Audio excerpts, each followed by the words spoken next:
It was the act of a coward. And that's the way it should be regarded, because that's the way it was. I was proud to be the governor of the state of New York last night. I'm proud every day, but seeing New Yorkers' response made me feel especially proud. And again, to the team you see assembled up here, the FBI, the NYPD, FDNY, the seamless coordination really is something to behold, and a source of strength and comfort, I hope, for all New Yorkers. Thank you. Thanks, Governor. Thanks, Mr. Mayor. And just to reiterate what the governor and the mayor said, now's not the time to live in fear. It's not the time to be fearful. Now's the time for all New Yorkers to be strong, as we always are. Right now, Chief Carlos Gomez, he's our chief of department. He's going to talk about what we're doing to increase security throughout the city. Carlos. All right, good morning, everyone. Immediately following yesterday's attack in Lower Manhattan, the department quickly mobilized and deployed additional resources, additional police officers, and additional heavy weapons teams to key locations throughout the city. Last night's Halloween parade, which attracted over 1 million participants, was also, security at that parade was also enhanced. We added more sand trucks, we added more blocker vehicles to the side streets that led onto 6th Avenue, and we also assigned more heavy weapons teams, not just to the parade, but to the surrounding area. New Yorkers and others who utilize our transit system will see a lot more officers. They'll see a lot more uniforms. You'll see more officers on the trains. They will see more officers on the platforms. They should expect more bag checks at more stations. There will be more canines, explosive detecting canines in our subway system, and heavy weapons teams from our strategic response group, as well as our critical response command, will also be deployed to major hubs and other stations throughout the city. There are some traffic closures that remain in effect, and I'd like to point out that is the West Side Highway from 14th Street down to the tunnel. It still remains an active crime scene, and we anticipate it will be closed until early this evening. So we've assigned traffic agents to the area, but motorists, please avoid that area. And we're just a few days away from the New York City Marathon, which over 51,000 runners will participate. As the commissioner said, 2.5 million spectators will line the streets in all the boroughs in our city, and we've enhanced in security for this also. It's going to be a very safe event. We've added more sand trucks, more blocker vehicles. I can't give you the exact number. I mean, I do have it. I can't give it to you, but it will be the most ever deployed at this event. We more than doubled our observation teams, our rooftop observation posts, as well as our counter-sniper teams from the Emergency Services Unit throughout the boroughs, not just here in Manhattan. And we've also added more heavy weapons teams throughout the city. Officers from our Emergency Services Unit, from our Strategic Response Group, and from our Critical Response Command. They'll be at fixed locations along the route, but they will also have a mobile response capability if they are needed elsewhere. And this increase will supplement the already large, substantial detail of uniform officers that you'll see along the route. But there will also be officers attired in civilian attire and plain clothes that you won't see. They'll be mixing in with the crowds to detect any suspicious activity. Canines, a large number of canines will be deployed along the route, as will counterterrorism officers with their resources and equipment. Our aviation helicopters will patrol from above. They'll survey rooftops as well as the route, and certainly traffic control agents. They'll have the hard task of keeping traffic moving in the affected areas.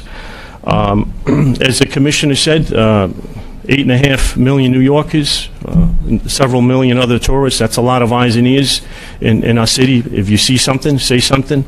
Tell an officer. Call 911, or certainly you could call the New York City Terrorism Hotline, 888 NYC SAFE. And we look for it to be a very safe and enjoyable Sunday. Thank you. All right, thanks, Carlos. And now we're going to hear from Bill Sweeney, the Assistant Director in charge of the New York FBI office. Bill and his people continue to be great partners in New York City. Bill? Thank you, Jimmy. Good morning, everybody. Our thoughts and prayers from the Bureau are with all the victims' families, especially this morning, and for all those that are still recovering. Right now, the New York JTTF, which is comprised of about 50-plus agencies, is following up on related leads as we work to process and analyze intelligence information related to yesterday's attack. Like last year, our partner JTTF in Newark is also fully engaged. Both of those JTTFs, both here in New York and in Newark, are operating 24/7 and will continue to do so for the foreseeable future. We also have joint terrorism task forces around the country that are following up on leads as we generate them and kick those out. The investigation is still in its early stages. I know I say this each time, but it is vitally important that we do not inadvertently disclose information that could adversely impact this investigation. I think the public understands that need for the level of operational security, and for that reason, I may not be able to answer specific questions on how much or what we know. I can say we've been conducting searches throughout the night and into this morning. I expect those searches will continue, and additional searches will develop as we generate additional information. I expect evidence collection on the scene to continue till at least early this afternoon, but more likely till early this evening. We are very grateful for the patience and the resiliency of the workers and the people that reside in the Tribeca area. I'm asking the public to call us with any information that you may have. We've set up a hotline. The two numbers are on the chart to your left. The first, nationwide, 1-800-CALL-FBI. Obviously, the NYPD number is up there as well. But we have a second site, which is vitally important. It is a link where the public can upload their videos and their photographs that they may have obtained when they were down at the scene. That link is fbi.gov/NYC Tribeca. That allows the public to upload those videos so we can review them for additional evidence. Thank you for your cooperation. Thanks, Jimmy. All right, thanks, Bill. And now John Miller is going to give us an updated chronology of what happened yesterday, and he's also going to talk a little bit about the investigation. Again, what Bill said, I know you're going to have a lot of questions, but we have to let this investigation get more mature. It's not even 24 hours yet. There's going to be some things we can tell you. There's going to be a lot of things that we can't tell you. So, John? Thanks, Commissioner. Just to reiterate, we are in the early stages of this investigation, so the information I'm going to give you today remains preliminary, meaning some details, timelines, etc., may change as we develop more granular information. This investigation is being carried out jointly by the NYPD FBI Joint Terrorism Task Force and the Intelligence Bureau of the NYPD with the Counterterrorism Bureau, and hundreds of detectives from the NYPD Detective Bureau who responded to the scene and worked through the night developing evidence and following leads. The timeline as we have it now starts at 2:06 p.m., at which point the suspect rents a large vehicle from the Home Depot located in Passaic, New Jersey. According to license plate readers on the George Washington Bridge, he exits the bridge into New York City, southbound on the West Side Highway at 2:43 p.m. At 3:04, a Port Authority camera on top of an air vent outside the Holland Tunnel shows the vehicle entering the bike lane and traveling at a high rate of speed southbound at West Street and Houston Street. At this point, according to witnesses, video, and investigation, he appears to target bicycle riders and pedestrians within the southbound bike lane, traveling at a high rate of speed. That ends when he collides with the school bus, injuring a number of additional people. And at 3:08 p.m., we get more than a dozen 911 calls reporting people down, the school bus accident, and a man with a gun in the street. Two 1st Precinct police officers who were out on another call are alerted by civilians about the activity going on outside. They leave that location. They're joined by a 3rd officer. They observe a man who appears to be waving a gun and yelling at the scene of the accident, and they observe people down on the scene. One of those officers, Brian Nash, takes action and fires his service weapon, bringing the attack to an end. As the injured were being removed by fire department and EMS personnel and being triaged at the scene, a perimeter was set up around that truck, and the NYPD bomb squad was called in to clear that vehicle for any suspicious devices. The suspect is identified as Sayfullo Saipov, a 29-year-old legal permanent resident of the United States who came into the country from Uzbekistan in March of 2010. Overnight, based on the investigation, there have been a number of search warrants executed, and there may be more. Witnesses interviewed, associates tracked down, and other activity. We've been able to piece together a number of facts. Recovered in and around the vehicle were multiple knives, the 2 imitation pistols, one a paintball gun, the other a Crossman pellet gun. As you know, there are 8 dead and 12 injured. We have a lot to go through. The Detective Bureau in particular, using hundreds of detectives, has been going up and down the West Side Highway on both sides of the street, meticulously trying to pick up every piece of video from every security camera, every traffic camera, every bank camera, anything that will help us put together this timeline and have the imagery to go with it so we can reconstruct as much of this as possible. We'll also be reviewing license plate reader data, not just our own, but from the surrounding area, to help reconstruct the suspect's movement over the preceding days, as well as interviews with associates. The suspect was transported to Bellevue Hospital. We are awaiting to hear an update on his condition today. Obviously, he is in custody and under arrest. Based on the investigation overnight, it appears that Mr. Saipov had been planning this for a number of weeks. He did this in the name of ISIS, and along with the other items recovered at the scene was some notes that further indicate that. He appears to have followed almost exactly to a T the instructions that ISIS has put out in its social media channels before, with instructions to their followers on how to carry out such an attack. At this point, we'll open it up for questions. Commissioner Littlefield, some questions. Sure. Yeah.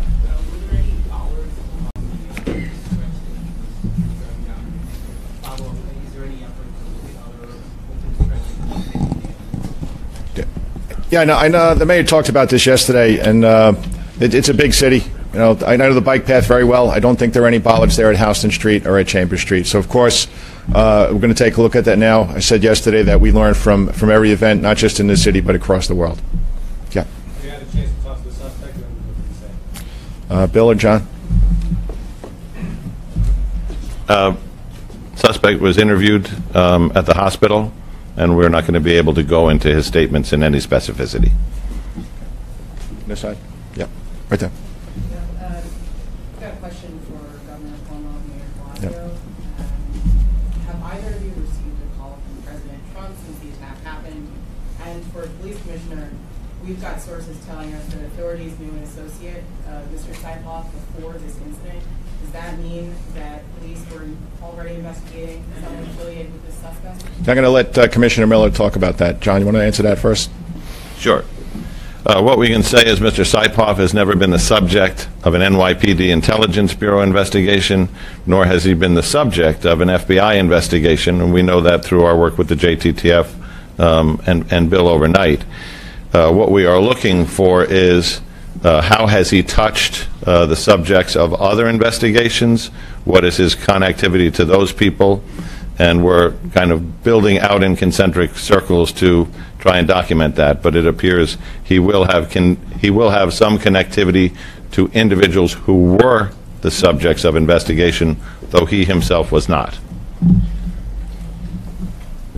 I received calls yesterday from the Homeland Security Secretary and from the Homeland Security Advisor in the White House, Mr. Bossert, and both offered any and all help to New York City in this moment, and said they would be 100% available to us in any way going forward. So those calls happened, give or take 7 o'clock yesterday evening. Not from the president directly, no. I received no call from the president. I also received a call from the Homeland Security Secretary, Acting Secretary Duke, and we spoke about coordination of resources, JTTF, FBI, but basically, did we need any other assistance from the federal government? I actually received a phone call from the acting secretary also, a little bit after 8. Yep, David. Commissioner, lucky for Governor Coleman and Mayor Blasey, are you bothered that you didn't get this call, but the president went on Twitter to essentially attack New York Senator, accusing him of being this through his policy? Look, I'm not bothered at all because two senior officials called promptly and offered help, and I think that was appropriate. I think we are here to talk about this situation, the facts, and no one up here wants to politicize any of this, and I don't think anyone should be politicizing this this tragedy at this moment in time. I think every focus should be on those whose lives were lost, on their families, on the work we have to do in this investigation. I am not bothered that the president didn't call. I am bothered by an attempt by anyone to try to politicize this situation. That plays right into the hands of the terrorist. They're trying to disrupt. They're trying to create mayhem. They're trying to divide. The point is to do the opposite, is to unite, normalcy, proceed as one. So to politicize this event, I think, is wholly counterproductive. Commissioner, is it the opinion of investigators that this suspect brought the imitation weapons and in an effort to sort of be killed by police or commit suicide? It seems like he maybe was fleeing, but he remains on the scene. Are you talking suicide by cop? No, we haven't made that determination yet. Yep. In the back. Commissioner, with respect to the radicalization you already alluded to, this terrorist investigation, certain things belonging to ISIS, is there any sense at this stage of the investigation how or when this individual became radicalized to carry on this attack? No, it's too early in the investigation to tell you that. Okay, Rocco. Maybe from Commissioner Miller. Commissioner, was there anything out of the ordinary regarding his truck rental in terms of dialogue with the employees or how he paid for a day? And does video show him doing anything in particular before actually getting onto the bike? As far as the truck rental goes, those interviews are being conducted, and I haven't seen that. But there was certainly nothing unusual enough to cause anybody to call. And regarding his entry onto the bike, and prior to that, is he doing anything out of the ordinary? That's part of the expanded canvas for witnesses. Obviously, we're looking for people to come forward. It's also part of the expanded video canvas, which Bob Boyce's people have been instrumental in, which is we really want to be able to reconstruct this entire trip. As you saw Rocco in the Chelsea bombing, we were basically able to take him from the train to both scenes. We expect to try and come as close to that as we can here, too. Just a follow-up on the truck question for the commissioner. If I know that you spoke to a lot of companies that rent trucks, was this particular Home Depot one of them? So our Nexus program within the Intelligence Bureau and the SHIELD program within counterterrorism does the outreach on a fairly wide level. The Nexus program from Intel has visited more than 100 of the truck rental places within New York City. We work with the Department of Homeland Security and their programs and other agencies to cover the ones outside the city. And I can't tell you to a level of specificity whether that program got to this location, but I can tell you as early as 2 weeks ago, we were engaged with them and the New York State Police doing the areas around New York City. Yeah. Is there any evidence that he tried flying drones prior to this, or any other activity in those planning stages that would have been suspicious to say that people could see something, say something? No, as part of course, as part of the investigation, we're going to go backwards in his history, what he's done over the last couple of months. So I can't give you an answer to that. Tina?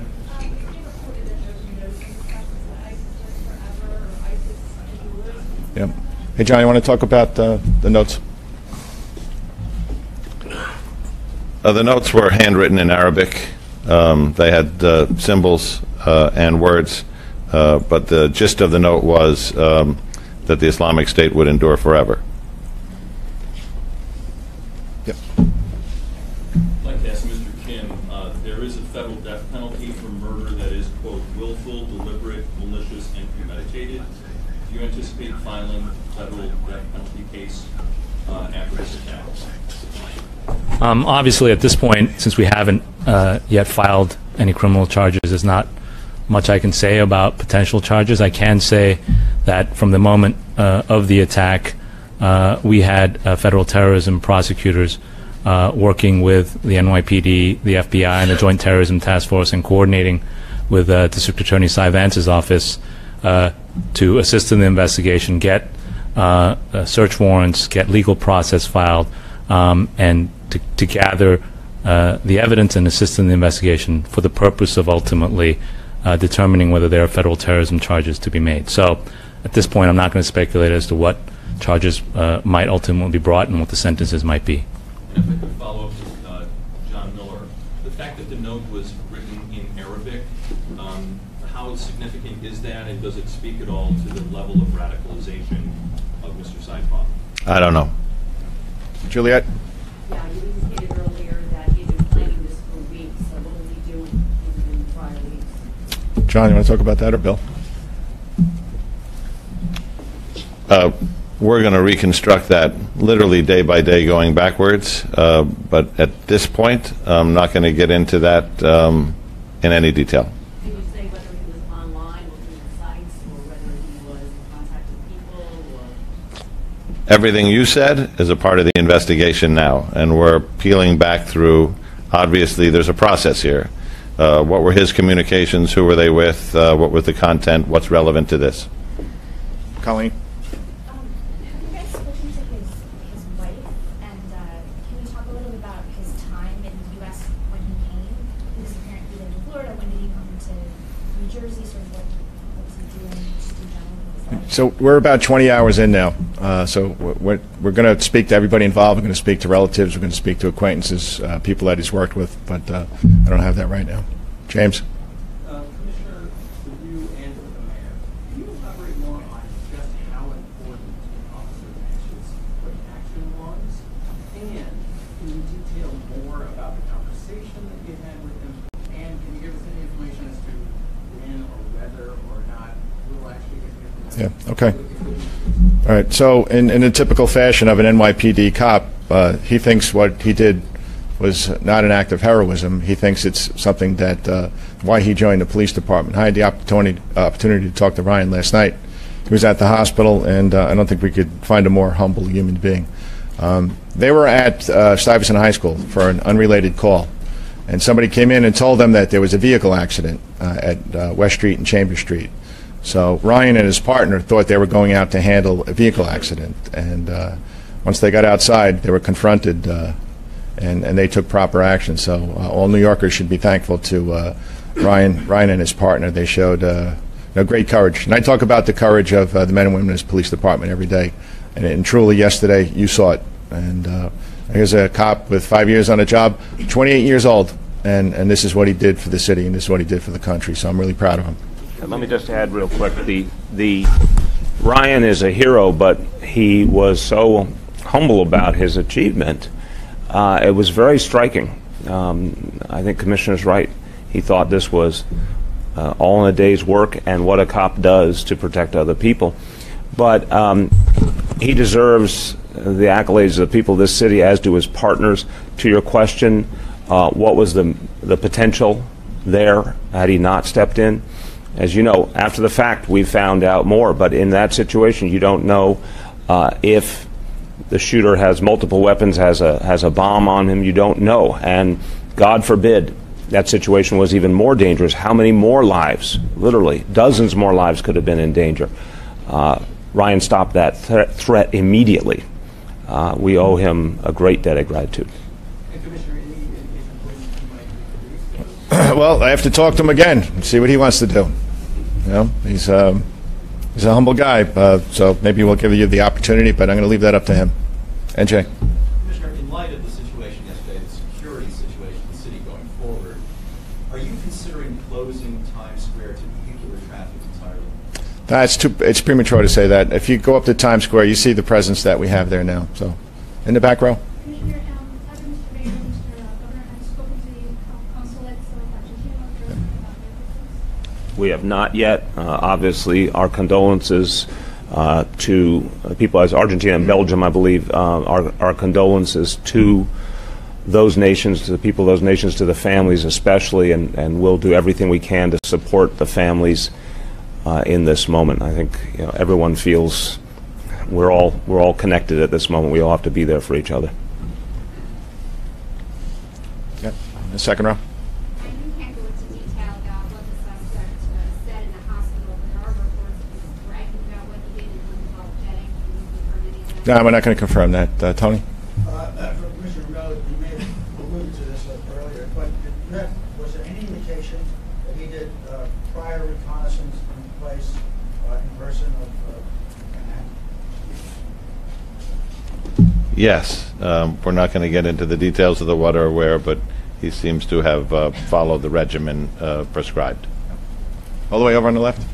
Joanna Walters from The Guardian. A question for the Governor and the Mayor. Two quick questions, actually. What do you think of Mr. Trump's remarks about stepping up extreme vetting? What implications does this have for immigration policies here? And secondly, to what extent do you think the gun control laws of New York, and to be honest, I'm not sure about New Jersey, but I mean, this guy had like funny little weapons. They were not assault rifles. You may have had in another part of the country. Or if you could address that further, please. Look, again, I think today is about a focus on this incident and all we have to do to respond to it. But I could say simply, we support vetting of individuals. We support very thorough vetting, not of groups of people just because they belong to a group. I think this is a very crucial distinction. There should be very, very careful vetting of anyone where there's an indication of a concern, but not because of their religion or not because of their country of origin. There's a much bigger conversation we could have about gun safety. The NYPD has always rigorously believed that we need to keep guns out of this city and that gun safety laws are here to protect us and protect our officers. But there'll be plenty of time to discuss these issues going forward. I want to affirm the governor's point. This should be a unity moment where the focus is on solving the crime and figuring out how we can move forward together, not the pointing of fingers.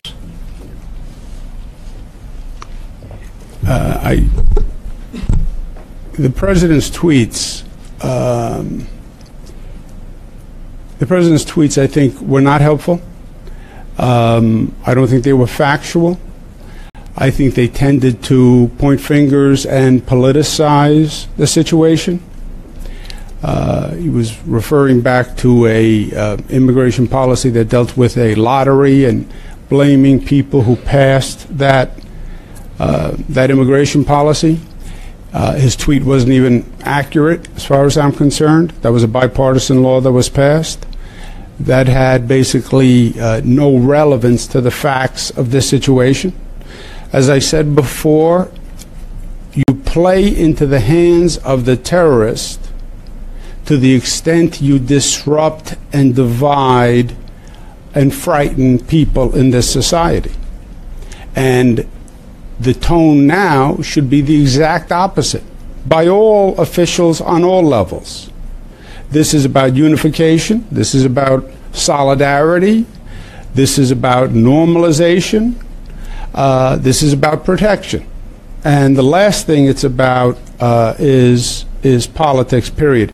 As far as the gun laws, I am increasingly proud that New York State passed some of the smartest gun laws in the country. The SAFE Act, I think it is madness, the number of assault weapons that we have in this country. I think it endangers law enforcement. I think it costs us untold numbers of deaths. And I hope one day we'll have a federal policy that actually brings sanity to the gun policy laws in this country. Take 2 more questions, please. Yeah, none left. Is there any news that's pending a particular mosque in the Patterson area, one in particular that becomes available back in 2006? John? We're going to go back through all of his contacts and habits, but I think this is an important time to say this isn't about Islam. It's not about what mosque he attends. There are hundreds of thousands of law-abiding Muslims in New York City who are adversely affected by things like this. And it's probably a good time to say we have seen in the aftermath of incidents like this, bias incidents, hate crimes, assaults, and Bob Boyce and his hate crimes people will respond to those, investigate those, and anybody behind those will be prosecuted to the fullest extent of the law.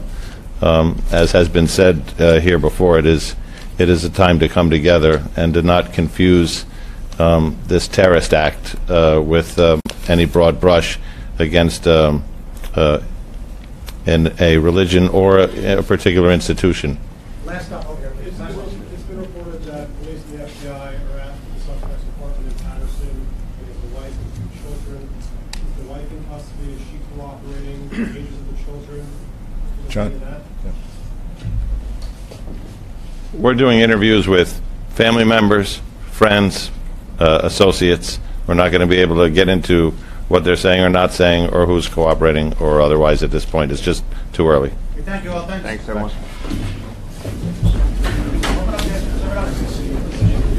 Well done. Thanks.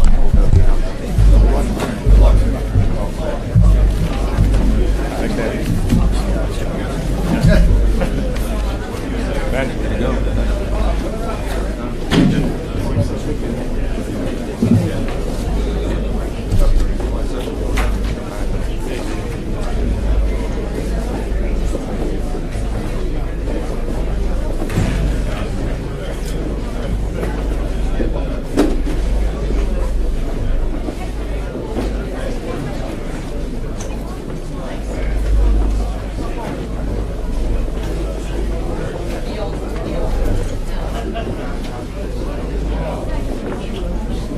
as best as we can, but please work with us and wait to be called on. All set, Steve? Yes, sir. All right, good morning, everyone.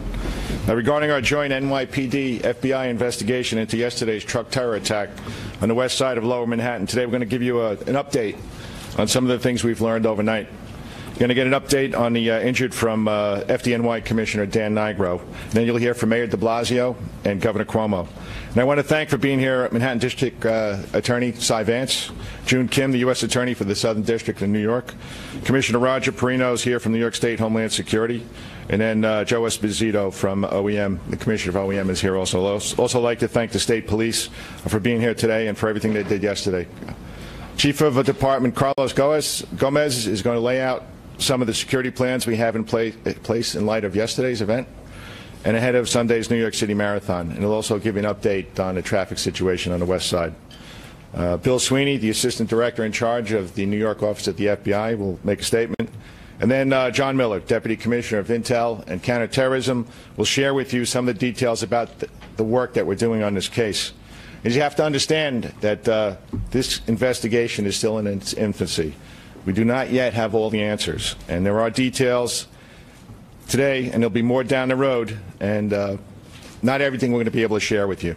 You understand that? You know, in terms of casualties, this is the worst terror attack in New York City since September 11, 2011.